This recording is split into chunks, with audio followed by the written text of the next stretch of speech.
Assalamualaikum warahmatullahi wabarakatuh.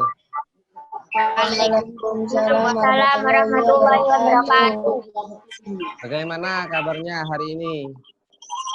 Baik, Ya, silahkan Ananda, Helen untuk dipimpin dulu teman-temannya agar kita bisa memulai pelajaran.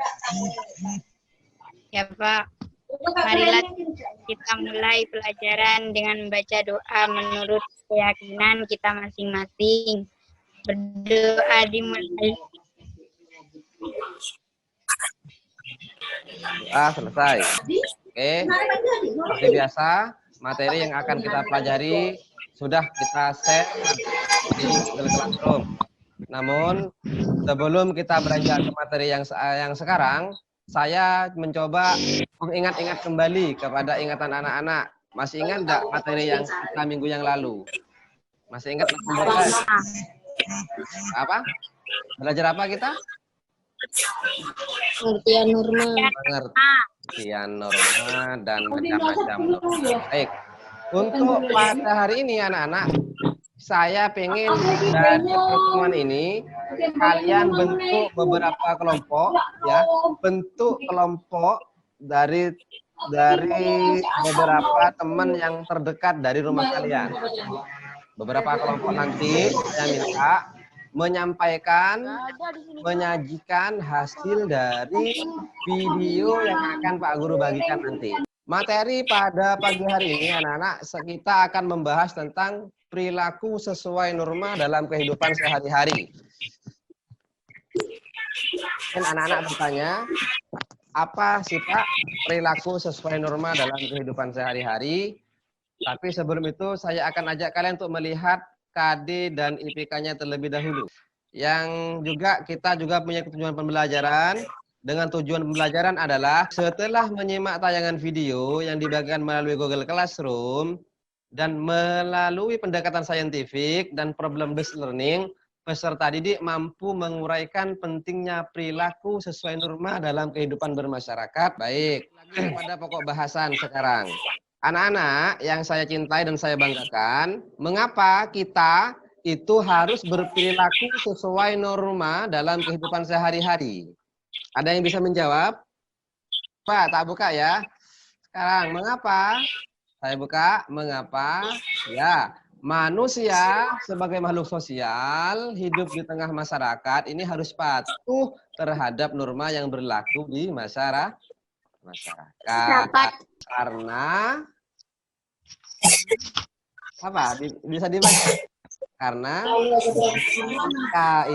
kita manusia hidup bersama manusia harus punya aturan. Diatur itu berbahaya ya. Karena kita bukan manusia yang hidup bersama gajah dan orang bukan. Ya, bukanlah tarsan yang hidup bersama binatang di tengah hutan. Jadi anak-anak kita harus patuh terhadap norma yang berlaku di masyarakat. Anak-anak, saya akan menayangkan sebuah video sebentar lagi, ya. Setelah video ini saya tayangkan, kita keluar dari Zoom, kemudian kita masuk lagi nanti pada saat akhir pembelajaran. Kemudian dari masing-masing ketua kelompok yang sudah kita tentukan kelompoknya tadi, menyampaikan hasil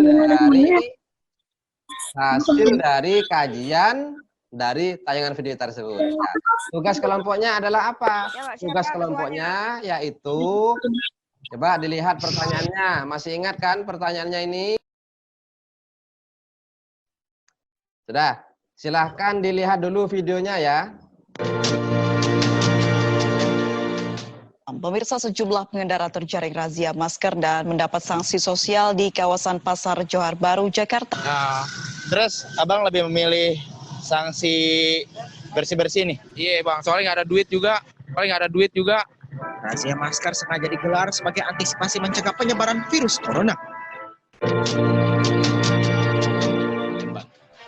Dalam rekaman video, terlihat dengan jelas pelaku yang merupakan perempuan berpura-pura hendak sholat di belakang jemaah lain yang telah terlebih dahulu menunaikan sholat. Di saat jemaah lengah, dengan cepat pelaku langsung mengambil barang-barang berharga milik jemaah seperti uang tunai dan Dan perhatikan, tayangan video tadi sudah kita sampean lihat ya.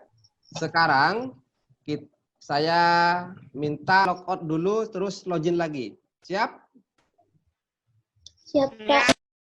Few moments later. Setelah kalian tadi sempat keluar dari Zoom untuk berdiskusi dengan teman kelompokmu, sekarang Pak Guru ingin mendengar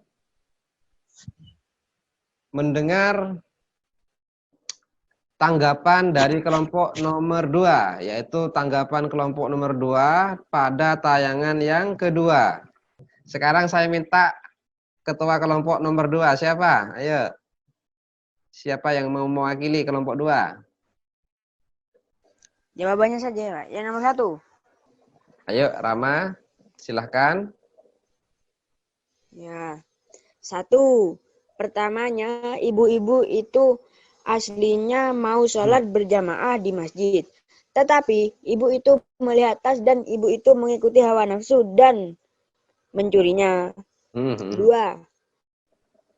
Karena si pencuri itu tidak sadar dengan apa yang dia lakukan. Karena apa? Karena si pencuri itu sudah dibutakan oleh uang. 3. Bagus. Kita harus menangkapnya dan bawa ke pihak yang berwajib. Tetapi sebelum dibawa ke pihak yang berwajib, kita harus tahu apa maksud orang itu mencuri. Yang terakhir. 4. Karena melanggar norma hukum. Bagus, norma hukum ya. Jadi bisa masuk kategori norma hukum karena tindakan pencurian, juga bisa masuk ke dalam norma agama karena semua agama itu melarang yang namanya tindakan pencurian. Begitu ya. Baik. Jadi sini anak-anak mungkin ada yang bisa menyimpulkan dari hasil pembelajaran kita pada pagi hari ini. Siapa di antara kalian yang bisa menyimpulkan hasil pembelajaran pada pagi hari ini? Manusia sebagai makhluk sosial. Patuh terhadap norma yang berlaku di masyarakat. Jadi kita sebagai manusia yaitu sebagai makhluk sosial dan makhluk individu harus mematuhi norma aturan yang berlaku di masyarakat, yang mana yang telah disebutkan pada pertemuan sebelumnya bahwa norma itu ada 4 ya. 1 ya, norma kesusilaan. 2, norma kesopanan. Yang ketiga, norma agama. Dan yang terakhir adalah norma hukum. Baik, anak-anak sekalian, kiranya pertemuan kita pada pagi hari ini Pak Guru cukupkan sampai di sini dulu. Kita bersambung lagi kepada pertemuan yang selanjutnya. Yang akan kita bahas adalah bagaimana norma ini bisa menciptakan keadilan di tengah-tengah masyarakat. Silahkan ditutup. Siapa yang menutup pelajaran? Saya, Pak. Ya, silahkan Mbak Helen. Teman-teman, mari kita tutup pelajaran ini dengan membaca hamdalah bersama-sama. Walhamdulillahirrahmanirrahim. Akhirul kalam. Assalamualaikum warahmatullahi wabarakatuh. Waalaikumsalam warahmatullahi wabarakatuh.